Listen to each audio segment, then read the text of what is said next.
Brasil e muito bem-vindos ao Deu Match, o seu manual de influência e empreendedorismo. Gente, que saudade que eu estava de estar aqui com vocês.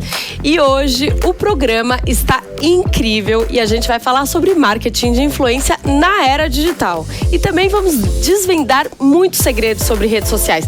E assim, o mais legal do programa de hoje é que a gente vai ter dados, vamos ter vários insights, porque o nosso convidado, ele é mestre nesse assunto. Ele é escritor, palestrante, empresário e conhecido como o mestre dos dados. Seja muito bem-vindo, Rafael Kiso! Obrigado, muito obrigado. Essa história do mestre dos dados pegou, né? Foi feito por uma galera que estava assistindo a live e falou: meu, Kiso parece o mestre dos dados, já tá careca, sabe? Aquele mestre dos dados, dos mestres dos magos, né? Pra quem se lembra da Caverna do Dragão, aí me colocaram lá, carequinha, como mestre dos magos. Eu falei, caramba, né? Pegou, é isso aí, tamo juntos. Não, e ó, vou falar, eu só conheci ele no digital, a hora que o Kiso me cumprimentou, ele tem 1,90 m. Então, assim, você que está no dia a dia com ele é muito alto. Bom, Rafael, a gente vai começar esse bate-papo no estilo bate-pronto pra gente conhecer. Porque aqui o programa a gente divide em algumas partes e agora é a hora de conhecer quem é o Kiso. Então, eu vou te fazer algumas perguntas e você me responde com uma palavra. Fechou? Seu signo? Ares. Satanares. Comida favorita? Japonesa. Lógico. Rede social favorita? Instagram. Viagem dos sonhos? Japão. Ainda não fui. Então, assim, esse é meu sonho, né? Tenho família lá, viu? De primeiro grau, inclusive, mas nunca tive a oportunidade ainda de ir. Julho do ano que vem. Já tá na meta. Já tá na meta. Aê, eu gosto de gente assim. Em quem você se inspira? Me inspiro em bastante gente, viu? Mas a maioria são empresários, com a sua biografia, que acaba me inspirando. Aí tô falando desde Jeff Bezos até Roberto Justus, né? Queria saber sua fonte de dados. Onde você mais analisa os dados?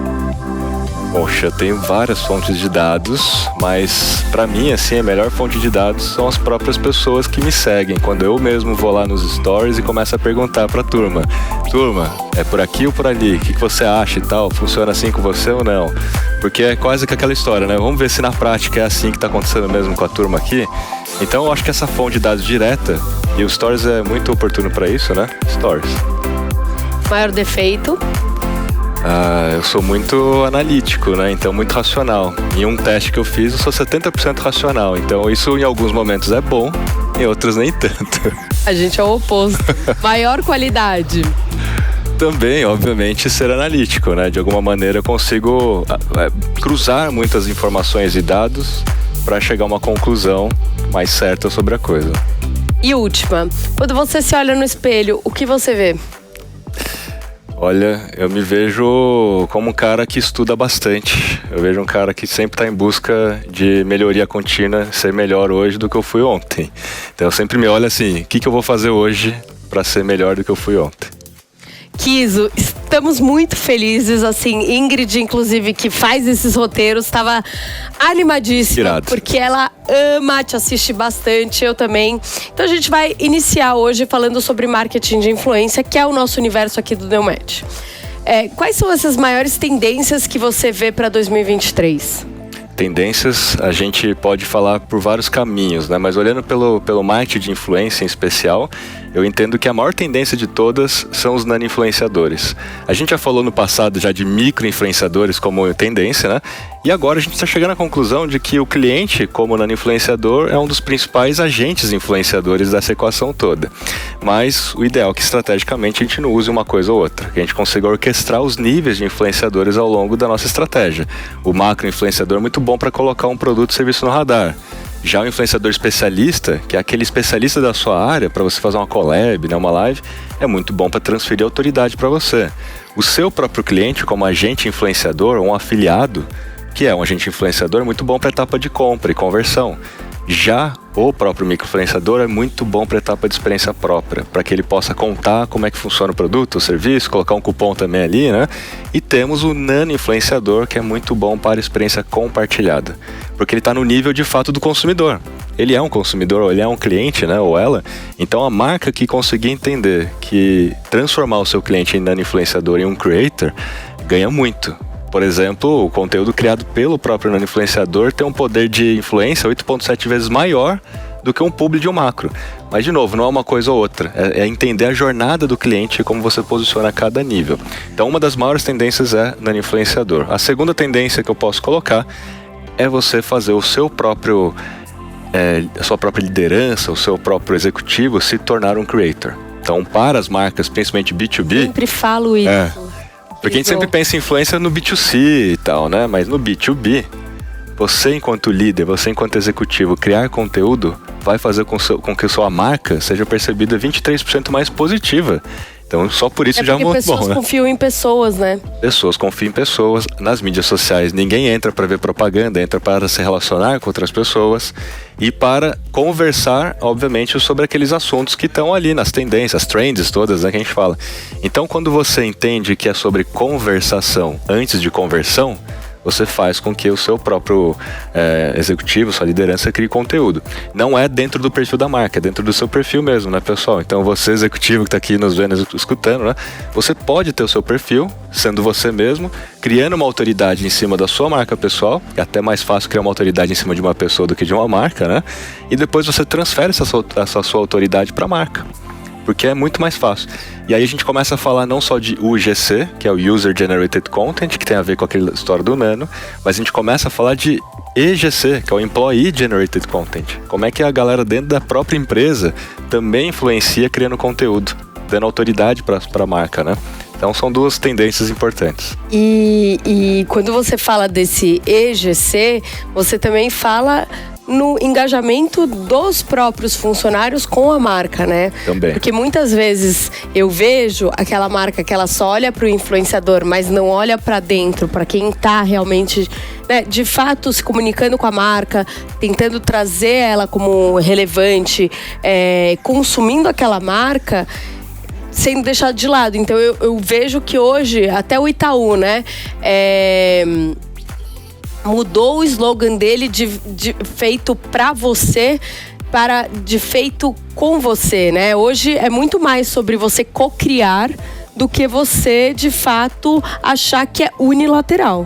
Só para ter uma dimensão, né? Hoje a população aqui conectada, né, brasileira, dessa galera, 63% já usa as mídias sociais para procurar produtos, serviços antes de entrar em contato com uma marca ou visitar mesmo a loja física. E 57% usam o Google para fazer a mesma procura sobre produto e serviço. Então, pela primeira vez, a gente mais busca nas mídias sociais do que no Google sobre produto e serviço. É o TikTok, né? No caso, o TikTok passou o Google, não foi? O TikTok é uma delas, né?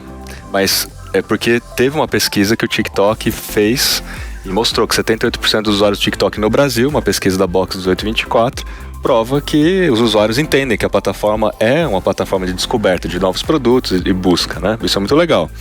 No entanto, o Instagram é a plataforma mais usada para fazer esse tipo de busca. O TikTok está crescendo, é um fenômeno disso. E o que essas pessoas estão buscando efetivamente nas mídias sociais? Ver as avaliações de outros consumidores. Eles não estão buscando o perfil oficial daquela empresa, daquela marca. Eles querem ver outros conteúdos sobre aquele negócio, sobre aquela marca, sobre aquele produto, para ter a autenticidade, a veracidade sobre a coisa. O que mostra pra gente, de novo, que é o poder das conversas. São as conversas em torno do produto, do serviço. E os funcionários têm que fazer parte dessas conversas. Os executivos têm que fazer parte dessas conversas. As próprias marcas têm mais dificuldade, porque há uma rejeição natural à propaganda. E a marca geralmente não consegue ter uma personificação, né? Você, enquanto marca, se tornar uma pessoa ali e tal, é difícil, né? A não ser alguma marca que tenha muito clara uma pessoa que é representante da marca. Tipo e aí ela Magalu, né? Que Magalu, criou a Luísa. Que também é difícil, né? Porque eles criaram primeiro, né? Foi um avatar virtual e depois se tornou uma influenciadora virtual, a maior do mundo, inclusive, né? Não é uma coisa simples de fazer. Obviamente com a inteligência artificial tá ficando mais fácil, mas é uma coisa simples, né? Mas voltando à pauta, a gente tem cada vez mais pessoas criando conteúdo. E aí a história do GC, a história do EGC volta a ser muito importante no nosso assunto, porque quanto mais presente você tiver numa mídia social fora do seu perfil oficial, melhor. Porque as pessoas estão buscando e elas não querem ver o seu perfil oficial. Então, para você aproveitar as oportunidades que tem dentro das mídias sociais, você precisa estar presente através dos seus próprios clientes e funcionários e não só no perfil, né? Uma pergunta, falamos em TikTok, né, e Instagram.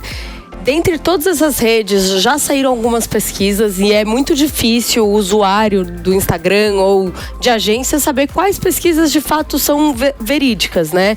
Então, já saiu uma pesquisa falando que TikTok ultrapassou o Google em questão de busca. E tem outra que fala que o YouTube passou o Google. Então, qual que é de fato a maior rede social hoje em termos de busca? YouTube, Instagram ou TikTok? Em busca, a gente tem o YouTube. Porque o YouTube é o segundo maior buscador. Né? Ele é o segundo maior buscador da internet, né? Então você tem o Google e tem o YouTube. Então esse é um ponto. Mas o YouTube, ele não serve apenas para procurar produtos. Ele está muito presente nos micromomentos da nossa vida. Como você colocou, how to, como é que eu faço isso, como é que eu faço aquilo, o que eu faço para resolver o meu problema, né? Totalmente. Já o TikTok, quando a gente está falando do TikTok e o Instagram em particular, tem muito mais a ver com essa relação de busca de produto e serviço. Então, um restaurante, você vai no Google ou você vai procurar no TikTok ou no Instagram hoje um restaurante, né? A maioria está usando mais o Instagram para procurar um restaurante, já olha ali as fotos e tal. Agora, serviços de necessidade básica. Quero consertar meu fogão, minha geladeira. Você vai no Google. Então tem muitas pesquisas que não tem muita relação com a mídia social. A mídia social tem muito mais a ver com aquilo que é de desejo e não de necessidade básica. Se a gente fosse dividir em dois, né? Tem necessidade e desejo. O Google está muito mais para necessidade. Já as mídias sociais estão muito mais para desejo. Em colocar no radar e para as pessoas descobrirem alguma coisa. Então tem que mapear isso, não é uma coisa ou outra, né? A gente sempre fica discutindo nessa hipótese. Será que eu faço um investimento lá ou aqui, né? As duas coisas, mas é claro que você pode priorizar uma ou outra. Em relação à publicidade, você acredita que a marca deva fazer no Instagram ou no TikTok? O Instagram hoje é a bola da vez. Então, quando a gente olha macro, independente de perfil, de público-alvo, etc., né? O Instagram hoje já é maior do que o Facebook no Brasil. Então, são 90 milhões de usuários, né, no Brasil. O Instagram tem 129 milhões de usuários no Brasil. O TikTok acaba de atingir 90 milhões. Então o TikTok agora atinge o 90. O dado que eu tinha tido era de 90 milhões de usuários. Exatamente. O TikTok acaba de chegar a 90 milhões, segundo o dado do próprio sistema de anúncios deles, né? Então é uma coisa que eu entrei lá no sistema de anúncios e olhei, né? Então, o Instagram atinge 129 milhões, o Facebook vem perdendo no Brasil, está chegando agora a 118 milhões, 117 milhões, já teve um dia 124, então tem perdido, e o TikTok chega a 90, o que há 2 anos atrás tinha, quase nada, né? Então, a velocidade de crescimento do TikTok mostra a potência que esse negócio tem. E o time aqui do TikTok também já fez um bom trabalho para captar anunciantes, né? A Kim, né? Beijo, Kim. Exatamente. Então, assim, o time aqui é muito bom, né? Tem captado. Mas o Instagram hoje ele tem a maior base. E quando a gente fala de anunciante, eu acho que é legal a gente olhar por duas óticas de comportamento. O Instagram, o brasileiro, volta várias vezes no Instagram ao longo do dia. Inclusive os stories, que é um formato muito único, né, do Instagram, que é esse formato mais efêmero, etc. O brasileiro ama. Dentre todos os formatos do Instagram, o stories é o principal formato, né? E o brasileiro volta várias vezes ao longo do dia para assistir stories. Então, quando você pensa no Instagram, você tem que planejar um conteúdo para o longo do dia. Então, stories, feed, carrossel, você tem que usar todos os formatos até pela jornada do cliente. Já o TikTok, você entra para se entreter. Então você entra com um único objetivo, que é passar um tempo. Então, às vezes você entra 15 minutos e fica 40 minutos. É tipo um buraco negro ali, né? Você é sugado ali. Então a pessoa, ela não tem várias distrações. A notificação do Instagram, ela muda o jogo, porque ela tem uma, vamos dizer, uma oportunidade de te mandar várias notificações ao longo do dia. Quando acontece uma live, ela te manda uma notificação. Quando alguém posta uma coisa nova, te manda uma notificação. Mandou uma mensagem inbox, te manda uma notificação. Uma mensagem no canal de transmissão, que agora é um formato novo, te manda uma notificação. Então você volta várias vezes. Então a pessoa não tem um único objetivo. Então, como anunciante, você tem mais oportunidades de usar o Instagram para se aprofundar nesse nível de mensagem e relacionamento. O TikTok nem tanto, é um único o formato.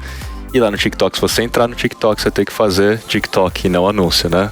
E eu sinto muito, Kizo, que as marcas dentro do TikTok não são todas que sabem se comunicar. No Instagram é muito mais fácil, né? Porque uma imagem pode comunicar no Instagram, um stories pode comunicar no Instagram. Você não tem esse ambiente apenas de entretenimento, né? Já no TikTok você tem esse ambiente de entretenimento e a marca ela tem que reentender essa comunicação de como entreter no TikTok. Sim. Então, assim, uma mesma marca que você vê, né? E aí, a gente, na Match, a gente analisa várias. A gente vê um Guaraná, né? Brasil, que sabe se comunicar dentro do TikTok, ele é muito diferente no Instagram. A comunicação é oposta. E tem gente que acha que é parecida e tenta fazer igual, não dá certo, né? É porque no TikTok existem dinâmicas diferentes. E às vezes a gente tenta replicar aquilo que tá no Instagram lá no TikTok e não funciona. E qual é a principal dinâmica diferente? No TikTok é sobre comunidade. E as marcas que entenderam isso, elas contribuem para a comunidade. E não ficam tentando criar uma comunidade em torno de si. No Instagram, todo mundo quer criar uma comunidade em torno do seu perfil. Os meus seguidores, minha comunidade, lá no Stories, etc. Né? No Instagram, você precisa conquistar seguidores para ter uma audiência. No TikTok você já pode ter uma audiência sem ter seguidores, desde que você entre numa comunidade. Então, os achadinhos de alguma coisa, a hashtag BookTokBrasil. Harry Potter, por exemplo. Por exemplo. Então, por isso que no TikTok tem formatos incríveis e únicos, como as Branded Missions. Então você pode patrocinar uma missão, que é uma hashtag que vai entrar como trend, que vai se comunicar com uma comunidade, todo mundo contribui e colabora. É porque comunidade tem essa premissa, precisa haver colaboração, contribuição entre todos, né? Então é errado, na minha opinião, você chamar o seu Instagram de comunidade se você não tem colaboração da galera com o seu perfil. Você tem seguidores, você não tem uma comunidade, né? Agora, se você se utilizar de fato dos instrumentos, dos stories, como caixinha, como enquete, para se alimentar daquilo, para criar conteúdo junto com a galera, tá, você até poderia chamar um pouco de comunidade, mas na essência, comunidade é quando todo mundo colabora, é peer-to-peer, e o TikTok é muito mais isso. Então por isso que lá eles são muito legais, assim, eu acho que eles acertaram muito ao fazer aquela campanha, né? Don't make ads, make TikToks. Que é a ideia de você, enquanto anunciante, não ir lá para fazer uma propaganda tradicional, adaptada, né, de outras campanhas. Não vai dar certo. E sim entender essa dinâmica e criar algo que pareça nativo do próprio TikTok, aí dá muito mais certo. E o melhor, tá, mano? É quando você usa creators na sua publicidade, né? Quando você usa creators no seu conteúdo. Porque os creators, eles já sabem dessa dinâmica, eles já sabem criar dentro desse contexto. E quando você usa creator na sua propaganda, inclusive, lá no TikTok Ads, mas contratando um creator para fazer a peça, que não vai parecer uma peça publicitária, vai parecer um conteúdo, você tem 93% mais engajamento no anúncio e lembrança de marca. É uma coisa assim tão maior, né, do que uma propaganda tradicional, que vale super a pena você trabalhar com creators. Por isso que eles criaram o Creators Marketplace, criaram as Branded Missions, tudo para que você possa chamar a galera para criar para você, e não você criando a sua própria propaganda, né? Kizo, vamos lá, o beabá do Instagram, né? Do TikTok a gente já entendeu que é aquela história de entreter, de estar na comunidade. Agora, dentro do Instagram, como uma marca ela pode começar a fazer, o que ela deve fazer mais, né? Quais são os formatos? Porque assim, eu sinto muitas pessoas sem saber para onde ir. E uma das coisas que eu acredito, e eu quero saber de você, é que não existe um método pronto, né? As pessoas querem muito qual vai ser a chave do sucesso. Cada um tem seu jeito, né? Cada um pode ser o Reels, pode ser os posts, pode ser... Enfim, cada história traz uma. Eu queria muito saber quais são esses formatos e como é que as marcas podem fazer. Eu falo muito disso nas minhas lives e a frase que eu sempre repito é: não existe mágica, existe lógica. E aí, como você comentou, todo mundo busca a fórmula, o hack, alguma coisa assim que já vai fazer eu crescer muito rapidamente, né? O Instagram, ele é muito legal porque ele é uma das únicas plataformas que permitem a gente usar todas as etapas da jornada do cliente. Então, para ficar mais tangível para todo mundo, vamos falar das etapas. Descoberta, onde você tem que colocar seu produto, serviço, radar, ou você mesmo enquanto marca. Consideração, depois que as pessoas te descobriram, elas precisam considerar mais você do que uma outra pessoa, do que um concorrente. Etapa de conversão, que é a terceira etapa. Quarta etapa, que é a experiência própria. Todo mundo que vai comprar alguma coisa, ela tem uma expectativa, né? Aquele cliente de primeira viagem. E a última etapa, que é a experiência compartilhada. São 5 etapas. É quando a jornada inteira foi muito positiva e as pessoas querem compartilhar as histórias que elas tiveram com aquela marca, com aquele produto, retenção etc. também, né? Também tem a ver com retenção. Então, olhando para essas 5 etapas, descoberta é a primeira etapa dessa jornada. Reels é muito bom para descoberta porque o algoritmo do Reels, e para quem não sabe, o Instagram tem 4 algoritmos, né? Reels, Stories, Explorar e o Feed. Então o algoritmo do Reels, ele foi feito e pensado para entregar seu conteúdo para quem não te segue também. Então ele é muito bom para começo de jornada. E o Reels, inicialmente, foi concebido para ser um vídeo curto. Tudo virou Reels depois no Instagram, inclusive os vídeos mais longos. Mas os vídeos de até 1 minuto e meio, eles são distribuídos via recomendação. Acima de 1 minuto e meio, não. Então, se você fizer um vídeo curto de até 1 minuto e meio, você tende a trabalhar mais na etapa de descoberta. Então, tem as técnicas ali para criar, mas o Reels é mais importante. Na etapa de consideração, que é a segunda etapa, é feed e stories. Por quê? Porque o seu objetivo agora é aumentar o número de vezes que você aparece. Fala sobre o produto de fato, né? Tipo, quando você é descoberto, desculpa te cortar, mas é tipo assim, gente, tô aqui, eu existo. Na etapa já, né, de realmente consideração é quando você começa a falar dos seus diferenciais. Começa a falar, mas ainda não fazer propaganda. E aí eu quero voltar nesse assunto, porque é muito importante que no começo da jornada, nas 2 primeiras etapas, que é descoberta e consideração, você fale mais sobre as pessoas e não sobre si. Então é muito mais sobre aquilo que as pessoas estão buscando, as dores, necessidades que elas têm, e criar conteúdo em cima disso, para ajudar genuinamente elas nesse aspecto. Então você não tem que falar ainda de você. E esse é um erro clássico, quando você começa a jornada falando de si. Porque ninguém que não te conhece, ainda não se interessa por você, vai te dar atenção, por exemplo, um vídeo mais longo, ou você falando de si. E aí eu vou fazer esse paralelo com creator versus influenciadores, se você me permitir daqui a pouquinho. Lógico. Então assim, a gente tem a descoberta, a consideração, que é o feed e stories, porque eu tenho que aumentar o número de vezes que eu apareço para a mesma pessoa, para ela aumentar a lembrança de marca e intenção de compra. Lembra aquela velha frase, né? Quem não é visto não é lembrado. E é na etapa de consideração que é onde você precisa aumentar o número de vezes que você aparece. E o feed, ele foi pensado para exibir o seu conteúdo para quem te segue. Não para todo mundo, porque ele tem que escolher. Os stories, ele é um algoritmo que foi pensado para entregar o seu conteúdo para quem te segue e é mais engajado nos últimos 7 dias. Por isso que o stories, a taxa de alcance é menor do que a do feed. Mas ele não é menos importante, porque na verdade é um funil, é um filtro. Nos stories você vai conversar com quem está mais próximo, quem é mais engajado, quem está ali junto com você no direct ou que comenta mais, etc. Pelo menos nos últimos 7 dias, isso é renovado. Aí a gente tem então a etapa de conversão. Fazer uma live shopping, por exemplo, na etapa de conversão funciona bem. Usar catálogo de produto do Instagram funciona bem. Fazer um carrossel de produto. Ali eu falo mais de produto porque a pessoa descobriu que eu existo, me considerou por aquilo que eu sei, não por aquilo que eu vendo, que é você criar sua autoridade, posicionamento. Quando ela chega na etapa de conversão, ela está mais aberta a receber um post de produto, um pitch de vendas no Stories ou numa live. Aí eu vou para a quarta etapa. Quarta etapa, eu tenho que criar conteúdo exclusivo para quem já é cliente. E ninguém pensa sobre isso. Eu posso usar o Stories com público salvo. Eu posso colocar meus clientes, melhores clientes, com público salvo no Stories. E fazer o Stories privado, sabe aquele antigo Close Friends, né? Total. E fazer eles ali. O canal de transmissão agora que foi lançado. Eu poderia pensar em falar com quem já é meu cliente. E depois eu volto para Reels e Stories na última etapa, que é a experiência compartilhada, incentivando os meus próprios clientes a criarem conteúdo. Que é aquela ideia de fazer com que eles se tornem o promotor da marca, né? Um mesmo influenciador, ele tem que estar em todas as etapas? Por exemplo, eu sou uma marca, eu quero contratar. Como é que eu faço isso? É bom quando você trabalha, né, com influenciador, é bom você premeditar trabalhar esse influenciador em várias etapas, justamente porque você quer fazer com que a audiência dele siga adiante nessas etapas. Se você pegar só o macro para colocar no radar, aquela mesma audiência que acompanha aquele macro não vai avançar.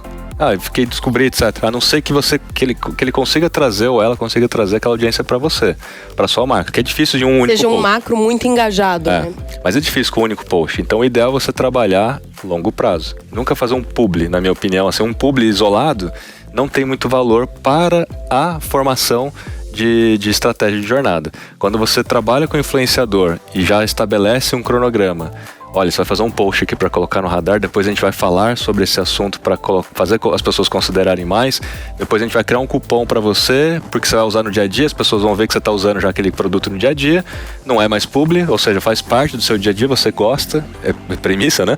Tem que consumir de verdade, tem que gostar, de repente você pode colocar lá um cupom e vender. E às vezes você pode até ser sócio do produto e criar um produto, fazer uma co-brand, né? Então eu acho tem mais sucesso quando você trabalha dessa forma. Né? Uma pergunta, eu sou uma marca, né? Muitas marcas chegam na gente, eu tenho 10 mil reais, o que eu faço? Porque é muito difícil, né? Muitas marcas ainda não têm um valor grande para colocar em marketing de influência e ela não entende se ela coloca em vários influenciadores ou em um só e constrói de fato tudo isso. E muitas das vezes eu respondo qual é o objetivo, né, dessa marca. Se ela quer só awareness ou se de fato ela quer construir uma história. Então, quando eu falo só para um influenciador, eu falo, constrói essa história só com um influenciador. Ou não, eu preciso ser muito visto. Então, só faz um monte de gente de awareness que não vai conversar, você não vai ter uma comunidade, mas vão ter pessoas te vendo. Sim. Como é que funciona? O que eu faço? Então, essa sua pergunta ela é muito importante, no entanto, a maioria das marcas não tem uma consciência clara sobre o que elas querem. Porque elas querem tudo. E é importante, obviamente, pensar em tudo. Falar, não, eu preciso ser conhecido, também preciso gerar conversão, então como é que eu priorizo, né? Se a gente fosse olhar pela ordem das coisas, primeiro vem, de fato, colocar o produto no radar, para depois vender e para depois reter, né? Se fosse numa ordem. Olhando pelo seu exercício de 10 mil reais, eu começaria de trás para frente. Eu começaria transformando o cliente em promotor. Porque é muito mais com esse dinheiro, né?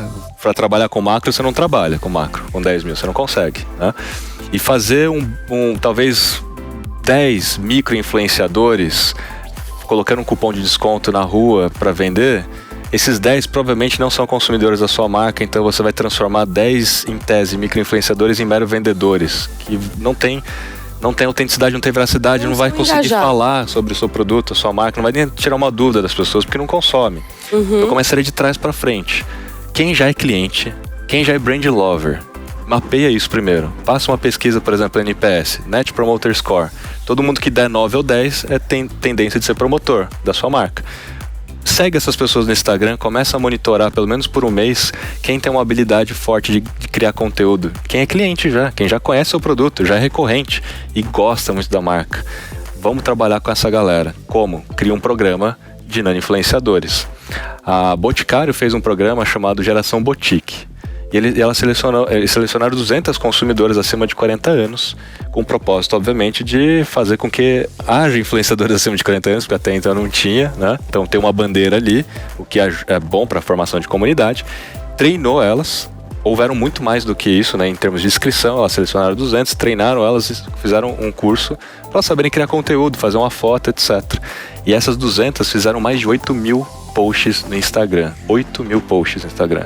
Com a hashtag Geração Boutique, fazendo tutorial, falando com as outras mulheres sobre aging, pele, como é que funciona, como é que não funciona, como é que é o produto. A marca não teria condições de fazer 8 mil posts. Mesmo se tivesse, não teria o mesmo peso. Porque são as pessoas reais, é autêntico. Como que, nesses 10 mil reais, né? Então eu vou colocar um pouco, aterrissar essa sua ideia. Como é que eu crio, por exemplo, esse programa para os meus clientes? Mapeei, deu certo. Eu tenho ali 20 clientes que eu entendo que são meus brand lovers. O que eu poderia criar para eles e como é que eu posso aterrissar um pouco essa ideia dos 10 mil reais? Para eles, a moeda vai ser produto, porque eles já gostam da marca, já consomem a marca. Então, nada melhor. É mais barato, né? Porque é mais barato. E assim, é diferente você fazer uma permuta com o macro ou com o micro, porque é a profissão. Ele já é acostumado. E é a profissão, né? Fala, cara, você quer me pagar com produto? Não, me dá dinheiro, né? E eu sou super a favor disso, é uma profissão que tem que pagar. Mas o fã da marca, ele quer produto, ele não quer dinheiro.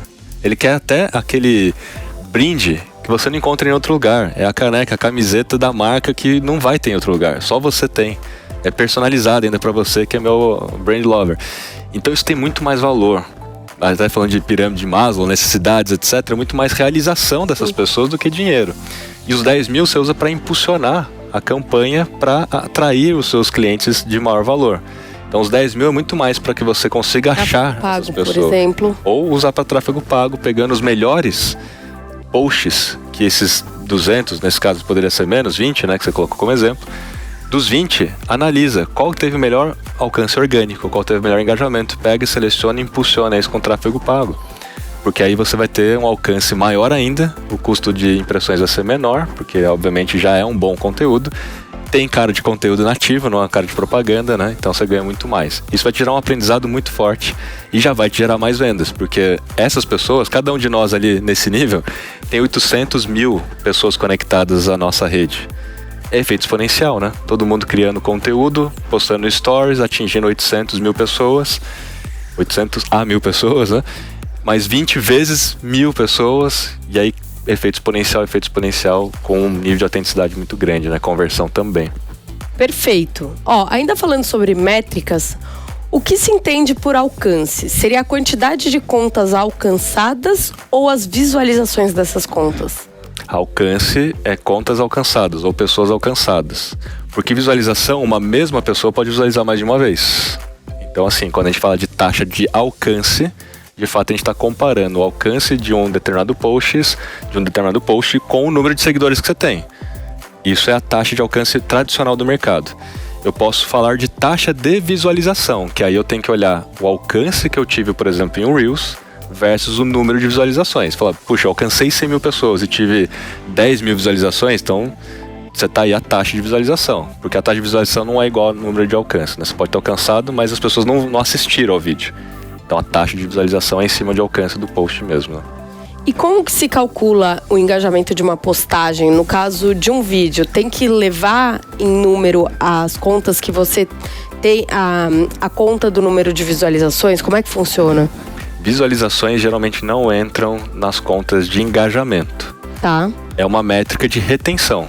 Então ela é uma métrica importante para você entender se houve retenção, até porque os algoritmos entendem isso como um sinal social importante de atenção para entregar mais ou não o vídeo. Então, por exemplo, no TikTok está mais claro e no YouTube também. 70% de retenção é um marco ali importante de ser atingido, porque se você atingir isso, ele passa a distribuir mais, porque ele entende que houve uma atenção maior naquele vídeo.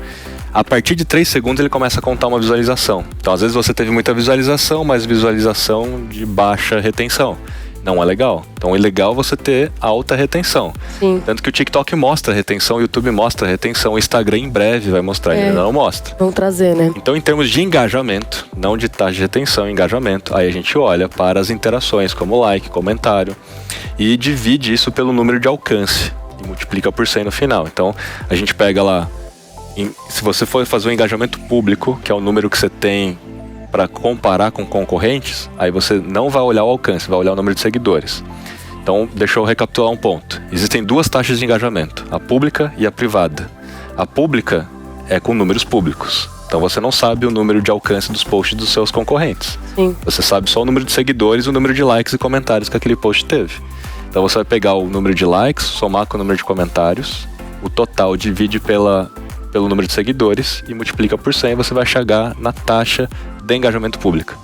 Na taxa de engajamento real, que é a privada, que você tem os números, você vai pegar likes, comentários e até mesmo compartilhamentos. Você tem outros números, vai somar isso tudo e vai dividir pelo número de contas alcançadas. Compartilhamento e salvamento. Salvamento não, porque oficialmente eles não contabilizam isso como parte do engajamento. E nem todas as plataformas te disponibilizam também o número de salvar, então é uma deficiência disso. Então, para poder comparar melhor, likes, comentários e compartilhamentos, soma isso e divide pelo número de contas alcançadas, não pelo número de seguidores, e multiplica por 100. Porque é o real. O que é o real? Quantas pessoas alcancei com esse post? 10 mil pessoas. Quantas destas 10 mil pessoas engajaram? E não quantos seguidores eu tenho, porque não tem a ver, né? Tem que olhar por post. Esse é o real. Então é importante você se comparar com o real no seu histórico. Mas para comparar com outros perfis, usa o público. Entendeu? Quando uma marca, então, vai contratar o influenciador, ela pode pedir, então, um print de algum post, do último post, para entender um pouco qual é esse engajamento privado. Seria uma boa sugestão? Ótima essa sugestão. Inclusive, não o último post, né? Os 12 últimos posts. Porque o último post é pouco ainda para você analisar de fato a média, vamos dizer assim, que aquele influenciador geralmente tem. Os 12 últimos posts vai te dar duas informações. Primeiro, a média atual, e vai excluir aqueles outliers, que dentro de estatística temos aquelas exceções. O que são as exceções? Geralmente quando você pede um Media Kit de alguém, ele vai te mandar os melhores números. Lógico. E às vezes tem o melhor número que foi do ano passado. E aí não vale mais, porque de lá pra cá muita coisa muda, né? A audiência muda, o algoritmo, etc. Então pega os 12 últimos e olha a taxa média de visualizações, a taxa média de engajamento. As duas são importantes. Às vezes, né, você pode ter muito seguidor, mas ter baixa visualização. Ter muito seguidor, ter baixo engajamento. De duas uma, ou comprou seguidor, ou... né, fez concurso, aqueles concursos, né, que não tem autorização da SECAP para fazer, que viola as políticas do Instagram. Sabe aqueles concursos que você tem uma mesa cheia de produto, marca aqui um amigo, aquelas dinâmicas, etc. Você tem um pico de ganho, depois você vai sangrando o seu perfil ao longo do tempo.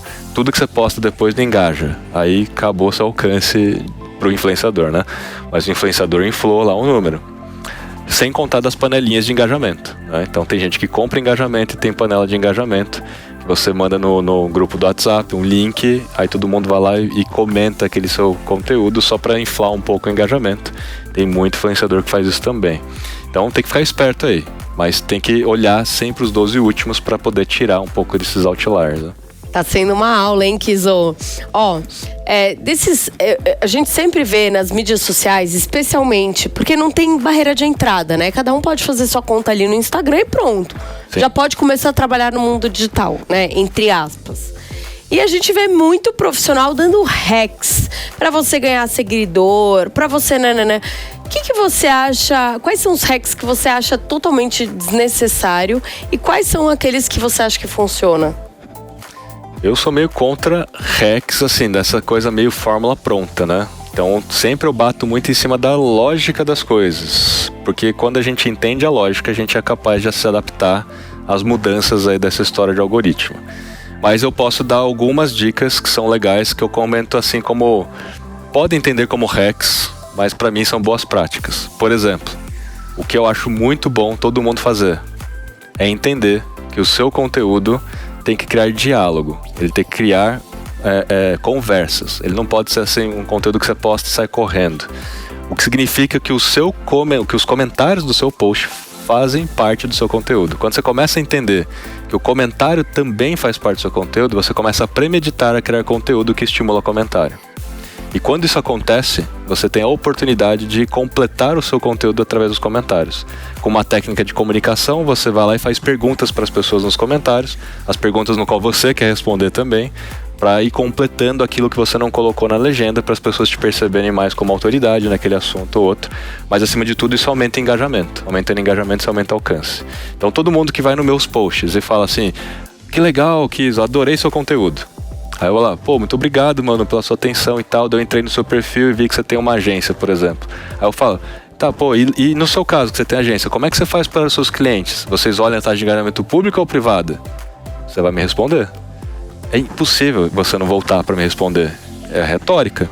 E quando você me responde, você fala, nossa, aqui nossos clientes a gente olha a pública, nem sabia que tinha a privada. Fala, então, a privada existe, é assim que você calcula. Então eu consegui fazer uma pergunta, para eu ter a oportunidade também de responder e discutir esse assunto com você. Primeiro para eu conhecer melhor você, conhecer de fato se você faz ou não, o que você acha sobre o assunto, mas também para eu poder colocar mais conteúdo em cima daquilo. E eu faço isso em todos os comentários. E quanto mais comentário tem, porque as pessoas querem entrar na conversa. Na hora que ela começa a olhar que um monte de gente comenta e eu respondo, efeito manada. Todo mundo começa a comentar também. Então esse é para mim, que poderíamos considerar um hack para aumentar a taxa de engajamento, que aumenta o alcance. Vários posts meus, eu mostro isso nas minhas lives, nas minhas palestras, eu alcanço mais pessoas do que eu tenho número de seguidores. Nesse momento eu tô com 164 mil seguidores. Post que eu fiz 2 semanas atrás, eu tive 190 mil de alcance orgânico. E não foi Reels, foi um post estático. Como é que eu alcancei mais gente do que eu tenho de seguidores, sendo que a maioria não consegue, tem baixo alcance, né? Muito em função dessa técnica de engajamento. Tem outra técnica que eu posso falar, que é o uso de hashtags. Muita gente não acredita que usar hashtags funciona, ou que não deveria usar mais hashtags, né? Eu tenho vários dados e várias estatísticas que provam que o uso de hashtags funcionam. Eu tenho alcances de 50% maior num post, às vezes 30 mil de alcance a mais, né, do que eu já tenho, em função de hashtags. Mas não é usar qualquer hashtag, tem que saber usar. E também não é usar 30 hashtags na legenda, mas 30 hashtags no primeiro comentário, todas em inglês, todas genéricas, porque aí você está querendo apenas captar o número de impressões e de gente desqualificada. Você precisa escolher hashtags mais precisas, que tem pelo menos ali entre 1 milhão e 2 milhões de publicações, não de 20 milhões de publicações, para que você comece a se tornar um dos posts mais relevantes dentro daquela hashtag. Então hoje, sei lá, eu tive um post de 64 mil de alcance orgânico. 32 mil vieram de hashtags. Dos não seguidores, você compara o número de alcance de não seguidores com quais que você usa, por exemplo, normalmente? São 5 categorias de hashtag que você tem que pensar nessa metodologia aqui. Primeiro, as hashtags que descrevem o conteúdo. Então, se eu estou falando sobre influenciadores, né, eu vou falar de marketing, hashtag marketing de influência. É uma das hashtags que descreve o conteúdo. Segundo pilar de comunidade. Eu tenho que escolher hashtags que conectam aquele conteúdo com a comunidade que eu quero. Tipo creators. Hashtag Creators Brasil, hashtag Creators Brasil. Porque Creators é em inglês, eu posso alcançar gente desqualificada. Entendi. TikToker Brasil, TikToker BR, influenciadores digitais, em português. Uhum. Aí tem um pilar da sua indústria, do seu setor. Hashtag marketing digital, hashtag mídias sociais, que é a minha indústria, que é o que eu estou falando sempre. Essas provavelmente vão se repetir mais vezes ao longo dos meus posts. O quarto pilar é do seu produto ou do seu posicionamento. Então eu posso usar uma hashtag do meu posicionamento como... contra influenciadores, sei lá. Não, sem achismos, mais dados e menos achismo. Eu posso criar uma hashtag nesse quarto pilar. Eu posso criar uma hashtag, tipo a hashtag MLabs, para colocar o meu produto, minha marca no radar. Se você tiver uma campanha e a hashtag da campanha, é nesse momento que você coloca a hashtag da campanha. E o quinto e último pilar é o pilar de localização ou evento. Se você tiver realmente um negócio local, sei lá, sou uma pizzaria local, eu vou colocar como hashtag o bairro, vou colocar a hashtag, sei lá, um bairro onde o meu público-alvo está, não necessariamente onde eu tô. Eu vou colocar um país, vou colocar a hashtag de um evento. Geralmente os eventos têm as suas hashtags, então eu vou usar a hashtag do evento naquele quinto pilar. Assim eu vou ter de 4 a 7 hashtags nos 3 primeiros pilares e 2 a 3 hashtags nos 2 últimos pilares. O número não é uma regra, se você entendeu a lógica você pode fazer 30 se você quiser, mas desde que você siga essa lógica, que assim você consegue ter mais alcance de hashtags. Então, na minha opinião, eu já te dei as boas práticas, algumas, né? Tem várias outras. Mas assim, aquilo que a galera faz que eu acho que não deveria fazer mais. Concurso não autorizado. Se você tem autorização e quer fazer um concurso para os seus próprios clientes, aí funciona legal. Agora, concurso para aumentar seguidor não dá, comprar seguidor não dá, panela de engajamento não dá mais, né? Então fuja disso. E fazer panfletagem digital, mano. Só para você ter uma dimensão, 45% dos consumidores deixariam de seguir uma marca por muita autopromoção. Quando você entra num perfil de um negócio e olha os 9 últimos posts, se for só de propaganda, falando de si, falando do seu produto, do seu serviço, não tem razão para te seguir. Sim, total. Tá? Não tem razão. Então as pessoas que já te seguem vão deixar de seguir porque só faz propaganda. E aí eu volto naquela questão da diferença entre influenciadores e creators. Para mim, a grande diferença é influenciador fala de si, creator fala para as pessoas. Influenciador vai falar, olha a roupa que eu visto, olha o restaurante que eu tô, olha a viagem que eu faço, olha o meu lifestyle. Que não tem nada de errado, mas está falando sempre sobre si. Já o creator, ele fala para as pessoas. Experimente, vá comigo nesse restaurante na Vila Nova Conceição. Por exemplo, é um perfil de creator que é o food, que quer descobrir as coisas novas para te ajudar a tomar melhores decisões. Então é sobre as pessoas, é para ajudar as pessoas, naquela comunidade. As marcas precisam aprender com os creators. Entende? Que é para falar sobre o que as pessoas estão buscando, ajudar elas genuinamente naquelas dores, necessidades ou desejos, né? Porque a marca que só fala sobre si, ela tá fazendo sempre autopromoção. Sim. E tem mais rejeição, né? Para onde você acha que vai o marketing de influência nos próximos anos? Além dessas tendências que a gente já falou, mas as redes sociais. Você acha que Instagram vai se manter, TikTok, né, em ascensão? Vai vir uma nova e vai derrubar tudo e mudar tudo? Bom, bola de cristal, essa última afirmação é difícil fazer, né? Se vai vir uma nova. Bom, fato que eu entendo assim, a gente está caminhando cada vez mais para uma web descentralizada, a tal da Web 3. E dentro desse contexto a gente tem algumas coisas, como criptos, como NFTs, os Non-Fungible Tokens. A gente também pode falar de inteligência artificial, não necessariamente Web 3, mas pode reger aqui em tese dentro desse assunto. Primeiro, Web 3, descentralização. Aqueles creators grandes, ou aqueles influenciadores grandes, já estão entendendo que eles não precisam ficar fazendo publi. Eles têm o poder para ter suas marcas próprias e têm o poder até para ter as suas próprias plataformas. A ponto de criar o seu próprio aplicativo, criar o seu próprio canal de live, de tudo. Então começa a haver uma descentralização das mídias sociais como um todo. Talvez as mídias sociais atuais elas sirvam muito mais como distribuição para levar a audiência para o canal próprio. Tá? Então até a gente vê lá o superchat, né, do YouTube. Você vai deixar um take rate lá. Por quê? Se eu tenho condições talvez de ter meu próprio aplicativo e trazer todo mundo para cá. Então existe esse movimento. Tem o movimento das criptos, dos influenciadores criarem a sua própria economia em torno de si com a sua própria criptomoeda. Então tem uma plataforma chamada Rayleigh.io que você, enquanto influenciador, pode criar uma cripto no seu nome, tipo Kizo Coin. E aí todo mundo que me segue ganha um Kizo Coin. Amanhã eu tenho 1 milhão de seguidores, 2 milhões de seguidores, todo mundo ganha junto na valorização da moeda. E essa própria moeda serve para comprar conteúdos exclusivos do Kizo. E aí vira de fato uma economia ali e tal, né? E que posso transformar isso depois em Ethereum, ou posso transformar em Bitcoin e fazer o que eu quiser com isso. Aí entra as NFTs, que tá embaixo nesse momento, já teve em alta no ano passado, né? O próprio Instagram abandonou o projeto de NFTs nesse momento para focar um pouco mais em direct, etc. Mas NFTs, no seu conceito, ele não serve só apenas para imagem, né? Como a gente viu, etc. Mas serve para conteúdo exclusivo. Total. Então, qualquer creator que cria conteúdo e quiser criar um conteúdo que tem maior valor para sua comunidade, pode instaurar algum tipo de NFT como parte do membership, né? O NFT do tipo membro de um clube. Então tem algumas dessas coisas que são um pouco mais para frente, né? Mas falando de plataforma, sempre há espaço para nascer novas plataformas.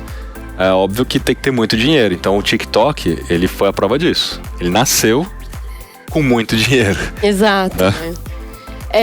Kizo, momento guru, que aqui no Deu Match a gente tem muitas coisas, né? E tem mais gente querendo perguntar também. Então a Camila te acompanha nas redes sociais e mandou uma pergunta. Vamos assistir. Manu, Hello Kizo, boa tarde, meu nome é Camila, vamos para a pergunta de milhões. Eu queria saber de vocês qual a diferença entre o público que assiste TikTok e Reels diariamente, e também se vale a pena eu replicar o conteúdo que eu produzo para o TikTok, por exemplo, replicar no Insta e vice-versa. Excelente pergunta.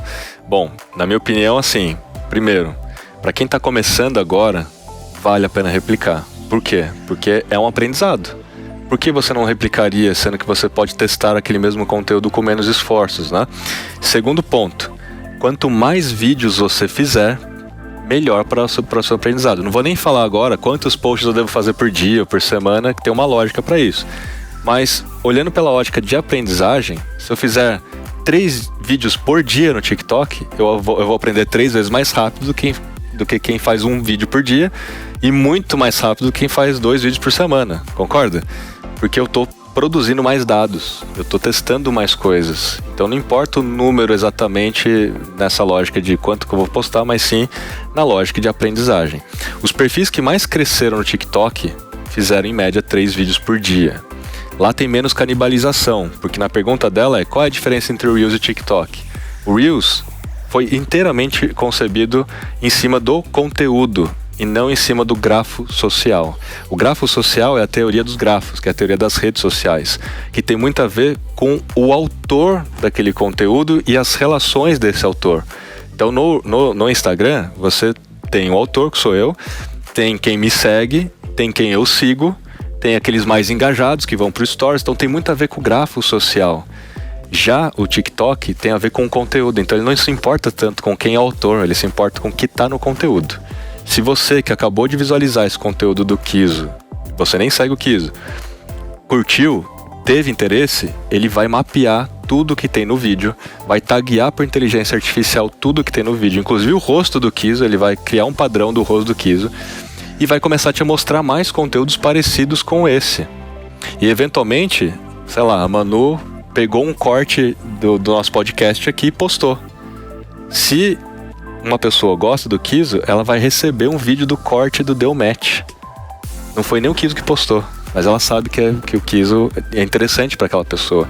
De tão bom que é o algoritmo, né, para isso. Tanto que a ByteDance, que é quem criou o TikTok, é muito famosa pela sua inteligência artificial, por esse algoritmo de recomendação muito, muito forte. Já o Reels, ele é uma tentativa de fazer um algoritmo próximo ao TikTok. Só que o Instagram inteiro foi concebido em cima de grafo social. Então ele não consegue abandonar de vez a ideia do grafo social. Por isso que o Reels, ele entrega conteúdo para quem não te segue, mas também entrega para quem te segue, mistura um pouco, equilibra um pouco esse jogo. Então ele tem menos foco no conteúdo, vamos dizer assim, um pouco mais foco no resto como um todo. Essa é a grande diferença entre os dois. E por isso que quando você pensa em conteúdo pro TikTok, você tem que pensar em infotenimento. Você tem que pensar naquilo que vai mais reter a atenção das pessoas, onde elas vão se interessar mais, para que você consiga ter mais sucesso lá. Olha aí, e o nosso restaurante parceiro, o Papila Deli, tem vários tipos de comidas e mandou um mimo pra gente. Então, Ingrid trouxe aqui, é lógico que a gente tem um presente pra você. Caramba, que legal, obrigado. A match, faz esse match entre pessoas influentes e restaurante. Tudo bem, é chique, né? Olha aí. Consumo imediato, então. Banoffee que ele recebeu. Você gosta de doce? Adoro. E banoffee também, muito bom, adoro. E eu tô aqui me segurando nessa cadeira pra te fazer essa pergunta, Kiso. Inteligência artificial para marcas, influenciadores, como é que isso muda e como é que eles podem utilizar da melhor forma? Bom, todo mundo precisa abraçar a inteligência artificial para ganhar produtividade, ganhar superpoderes, né? Não achar que vai chegar para arrebentar tudo, para substituir. Pensando em criadores de conteúdo, até as próprias marcas, né? Vão ganhar produtividade em ideias de conteúdo, roteirização. A própria inteligência artificial, no caso do ChatGPT em especial, você pode pedir um roteiro para TikTok e um vídeo de 60 segundos. Já vem a métrica pronta, então você não precisa calcular, será que vai dar em 60 ou não vai dar? Já vem com os dizeres, tudo, já vem até com as cenas montadas, né? E se você misturar o ChatGPT com o Midjourney, nova versão, ele desenha até o roteiro para você já, né? Com sketches e tudo, né? Então dá para fazer muita coisa. Então, na minha opinião, assim, quem fizer o melhor prompt, quem souber perguntar de forma correta, vai ter diferenciais. Para quem não souber, vai ter resultados muito parecidos, né? Se todo mundo estiver usando as mesmas ferramentas, provavelmente você vai ter resultados parecidos. E o creator tem a grande vantagem de colocar o seu toque pessoal, né? Então essa é a minha sugestão, inclusive. Use a inteligência artificial, mas não é o produto final. É o que vai sair lá, você precisa lapidar, você precisa colocar o seu tom pessoal, precisa colocar o seu talento ali em cima para, obviamente, ter mais resultados. Mas ajuda demais. Então, assim, produtividade. Todo mundo vai conseguir criar, talvez, mais conteúdos que já cria hoje ou conteúdos melhores. Tinha muitas perguntas, acho que a gente vai ter que ter uma parte 2, né, Ingrid? Vamos? Bora! Enfim, são mais de 23 anos de marketing, mas como o nosso tempo hoje esgotou, eu vou numa última pergunta. Se você pudesse deixar uma mensagem para o mundo inteiro, qual seria ela? Eu volto a repetir, não existe mágica, existe lógica, porque isso serve para a vida, isso serve para os negócios e para o marketing. Porque não tem atalhos, né? Quando a gente tenta ir por os atalhos, eventualmente a gente se frustra, né? Porque pode funcionar a curto prazo, mas não funciona a médio e longo prazo. Porque as coisas mudam. E na internet, principalmente nas mídias sociais, tudo é muito dinâmico. A única certeza que eu dou é que vai mudar. Então, quando você entende a lógica das coisas, você passa a se adaptar mais facilmente ao longo das mudanças. Então, na vida é assim, quando a gente entende sobre dieta, quando a gente entende sobre os relacionamentos, né? Então não tem atalho, gente. Então essa é a minha mensagem. Não tem mágica, tem lógica. Kiso, queria te agradecer por ter participado do Deu Match. A gente vai fazer parte 2, eu prometo. E foram muitos ensinamentos maravilhosos. Eu que agradeço, Manu. Muito obrigada, viu? Bom, gente, o Deu Match fica por aqui. Rafael, muito obrigado pela sua presença, por esse bate-papo maravilhoso. Foi incrível ter aqui você com a gente. E você que nos assistiu, muito obrigado pela sua companhia. E beijo, até semana que vem. Deu Match. Realização Jovem Pan News.